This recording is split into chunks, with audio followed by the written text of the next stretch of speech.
Pirma personalinė paroda 1980, jeigu nemeluoja žurnalai ir tie, kas mėgsta kartais pasvaigti. Personalinė. Tai nuo tokių datų mes tada iš karto kišam jūs į terminą lūžio karta. Ką tai reiškia būti 90-mečio kūrėjų, tapytojų, lūžio kartos autorių? Aš labai džiaugiuosi, kad mes gavom labai gerą išsilavinimą Dailės akademijoje. Nu, būsiu bjauri ir ką dabar daro Dailės akademija, žodžiu, kelia klaustukų. Nei daug, nei gerai, nei blogai, bet kelia klaustukų. Tai mes ir ragavom ir tokio gyvenimo. Mes galim palyginti. Tai yra turtas. Lygiai taip, kaip aš pragyvenau kaime 15 metų. Ir čia aš skaitau kaip ir dar vienas aukštasis mokslas. Mano dabar gyvenimas yra įvairesnis, įdomesnis. Aš galiu išlikime kažkokiam dalyvauti ar ne. Man ta kaimo patirtis, mes gyvenam ūkiškai su šeima. Žodžiu, čia vėl yra turtas ir dar kart turtas. Aš mieste gimiau, augau, bet žodžiu, čia yra nieko man, niekas mūsų laužia kaip ir visus, bet nežinau, ar dabar sistema, pinigai, kapitalizmas nelaužo menininkų labiau. Konformizmo, man atrodo, šiandien yra daugiau. Tai vadinsim šiuolaikinius neolūžio karta. Gerai, jie galės reflektuoti. O tada keliaujam į kūrinius, kurie, va taip irgi kai kas rašo, kad ten galima sustingti, kad mes einame per buitį, iš buities po truputį lipama į sakralėjimą, tą galima ir pavadinimuose skaityti. Tai šis sykis yra unikalus, 33 metai, tai ta proga simboliškumas tęsiasi, per visus 3 aukštus pamatom visą paletę. Nuo tikrai tokių gal sustingusių darbų, kur atrodo mintis lūžta, veržiasi, bet taip ir neperlipa iš drobės, iki pasaulio sutvėrimo, kuris jau toks dinamiškas, matau, 24 metai užrašyti, čia tik išeisit, iškart pamatysit, jis toks šviesus, kitoks, kūdikiai kažkur padangiam skraido, kas ką nori, tas tą mato. Kaip čia taip nutiko? Iš buities, sakralyn, aukštyn, o kas paskui? Šįsyk nutiko tokia tarsi retrospektyva. Ir tas darbas Pasaulio stvėrimas, tik jūs šitą mėnesį jį matysit. Jis yra nebaigtas. Už tai, kai vizitas į dailininko dirbtuvę, vyrai juodom suknelėm yra labiausia baigtas, nes ilgiausia tapytas. Jis buvo ruošiamas dar Titanikui po Tamaro metu, bet aš nespėjau baigti ir labai bijau, kad nebaigta pakabins. O tas yra jo žodžiu vienas iš paskutinių. Bet tai prasideda. Ir tiek aš laiko sugaištu Teksėnų paveikslų, kol paskui jį tai prisodrinti. Yra čia irgi tokie keli labai skaidrus akvareliniai. Tai ir čia ir iš datų 15-25. Man tiesiog aš dvynys ir aš tam niekad nesiginčiau su to vidiniu. Man vidinis, aš sako, eik susitvarkyk senus darbus. Aš įsitraukiu tuos senus paveikslus. Nei jie geri, nei jie blogi, nei žuvis, nei mėsa. Ir man tiesiog, pusę metų aš tuos traukiau senus paveikslus, kažkur labai nedaug reikia, kažkur labai daug reikia. Vieną kitą pradedu naują, o dar dėl naujų, aš galiu pasakyti labai žmogiškai, man, atvirai nuoširdžiai, kartais galvoju, taip net spengia tyla. Vat kol pasaulyje yra šita betvarkė, kol raibė klaustukų, kol nebeaišku, kas yra gerai, kas yra blogai, kur tiesa, kur melas, aš kažkaip, nieko, jokios negaliu subrandinti idėjos. Tai man buvo tiesiog išeitis šitų senų darbų tvarkymas. Ir ta prasme, jie yra, žodžiu, senesni, yra ir naujų, bet, žodžiu, ir kodėl kasdienybės kuždėsi. Ir man atrodo, čia vyrauja, sutuoktinė, artumas 1, artumas 2, artumas 3. Tai kad šiandien užutekis yra pats artimiausias ratas, šeima, namai. Tai tai tokia kaip ir tema parodos būtų. Ar aš taip atsakyčiau? Ne, tai reikia autoriaus visada. Aš jau supratau, žiūrėdama į tas juodas sutuoktinio akis, iškart žinokit, nufotografavau, vyrai nusiunčiau, skauba, aš ne viena. Bet sakykit, ten pačiam gale, kam neskauda sprando, galit bandyti persisukti, toksai parimęs, ranką, galva palaikantis, Judas esu aš esu Judas. Tai ten, kas ten? Ir kodėl Judas? Nuo pat pradžių, 2009 parašyti. Žodžiu, šitas darbas yra irgi, šitoj parodoj, aš irgi nieko negarantuoju, čia bus toks kaip ir, nežinau, filmas, ne filmas. Aš po parodos, žodžiu, labai laisvai leidžiu savo toliau tapyti. Jeigu aš matau, kad dar reikia patapyti, man nieko nereiškia, parodžiau vienoj parodoj, labai gerai kažką pamačiau, dar patapiau. Tai va šitas darbas Judas, tai aš yra vienas iš tų, kur man atrodo, aš pagaliau baigiau. Ir čia buvo vasara, aš buvau kaime, žodžiu, čia buitinė istorija yra labai juokinga, čia yra autoportretas, o kadangi aš turiu irgi tokį ciklą, va dabar Leonpolio dvare bus paskutinė vakarienė, tai reikia ir Judo. Ir aš taip sėdžiu, veidrodis, žodžiu, man tas sėdėjimas toks aštrus kaip peilis, tas žmogus kaip rombas, ten, žodžiu, daug dalykų. Aš 3 veidrodžiais, aš pati save paišiau. Čia turi darbas piešinius iš natūros, čia buvo arkis sudėtinga. Ir ta figūra, kas bebūtų juokingiausia, žodžiu, man žmogų nutapyti nėra sunku. Figūra yra iš pirmo seanso. Yra padaryta vienu atsikvėpimu. Už tai tos rankos tokios skaidrios, ta šviesa šešėlis. O su to fonu tai aš kiek čia, 12 metų, ar ne?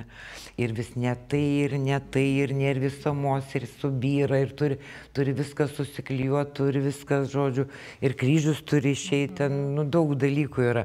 Ta gesinį, tą traukia, tą šviesinį, tą tamsinį, ir taip, kai vaistiniai, žodžiu, kiekvienas tik žodžius. Tai va. O mane dar dėl to darbo, žinau, konfliktas tiesiog buvo Kauno dailininkų sąjungoj. Ir man, žodžiu, neskaisiu tokia skulptorė iš Vilniaus tarybos, sako, o tu paveikslą net nutapei, Judas tai aš, maždaug brudas tu. Ačiū, gerai. Geriau būti negu kaltinti. Svarbu, bet atviri interpretacijos žmonės. Taip. Gerai, o grįžtant į terminų žodinėlį, gerbiama koloristė, ar galit pasiaiškinti, tas jūsų auksas brudnas, tas jūsų brudnumas kažkoks švarus? O viršų, jeigu užlipsit, pamatysit fantastišką mėlynumą. Mergaitė, kuri žaidžia su vienaragiu. Toks Prūso svajonė. Kas čia nutinka? Kodėl šitos spalvos? Ir kodėl kitų tarytume ieškoti tik tai kaip netyčia reikia?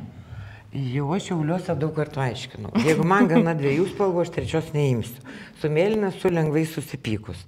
Žodžiu, ir bet karts nuo karto aš pabandau su ją kalbėti, pasiseka arba ne. Yra ten, žodžiu, jo, kokie 5 paveikslai. Bet dabar man toks jausmas, kad aš aplamai noriu mėlynai periodą padaryti. Žodžiu, aš už save neatsakau. Mano vidinės aš vadovauja, o dėl tos geltonos, tai, čia yra labai paprasta technologinė paslaptis. Ne paslaptis, čia yra tiesiog ABC. Tai yra daugiasluoksnė tapyba.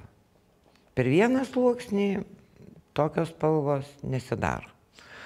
Tai kai aš matau šiandien irgi jaunimas, pavyzdžiui, nupaišė ir nudažė, tam tikrus plotus. Man tai kartais gražu, kartais ne, man nepriimtina, aš kitaip dirbu.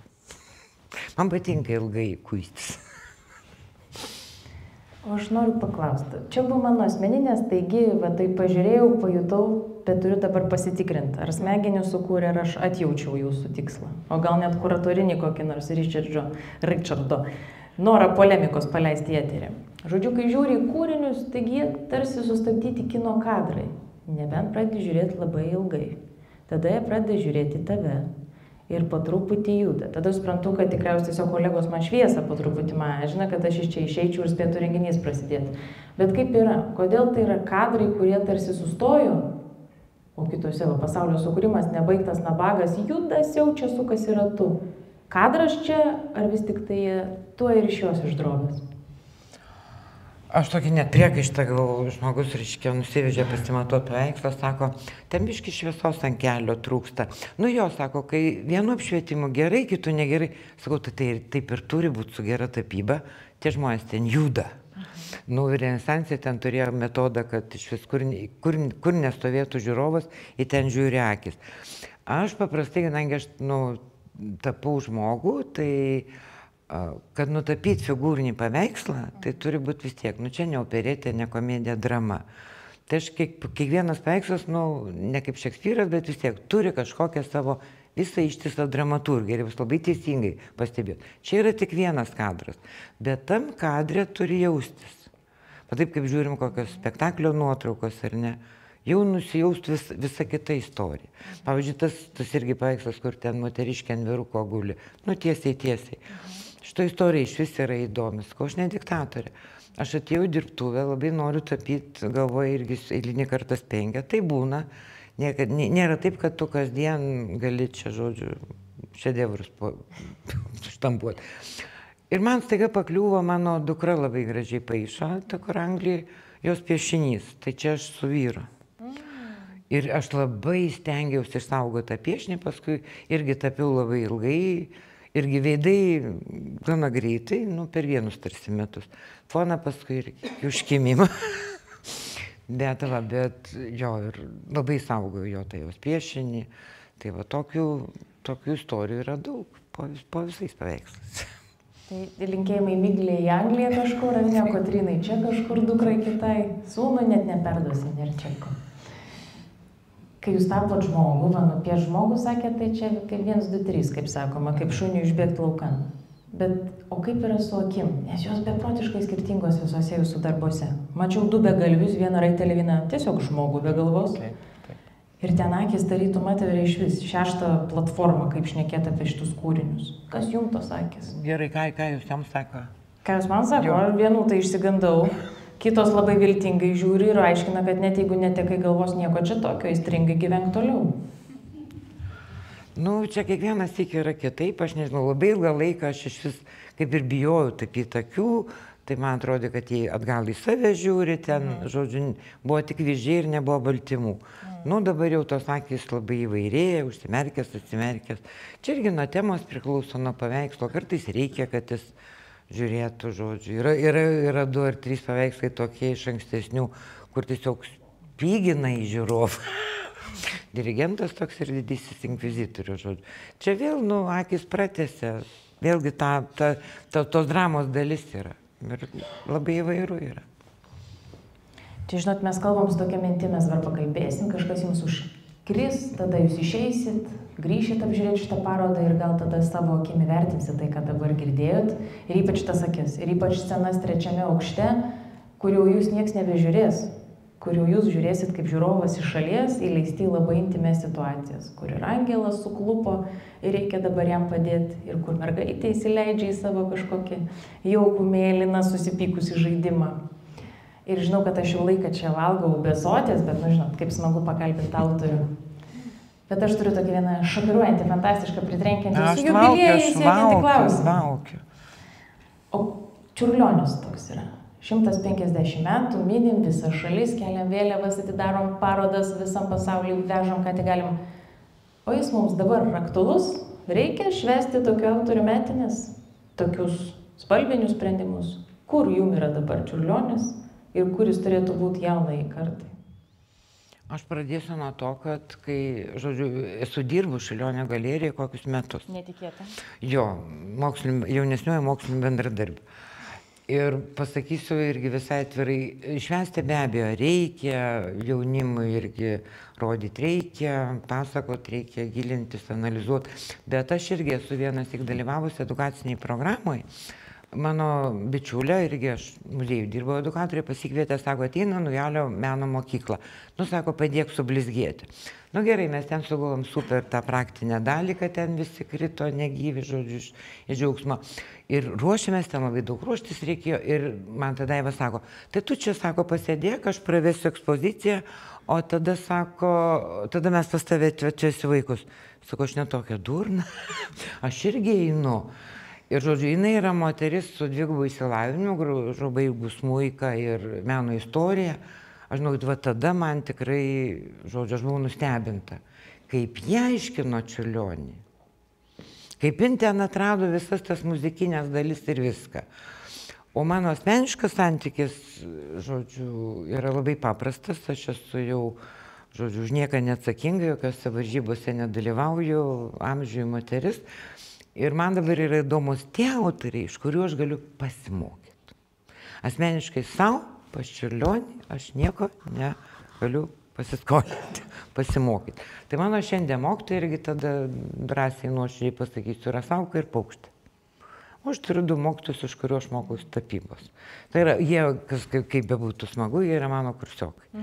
Labai fainas kursas, jo. Tai va.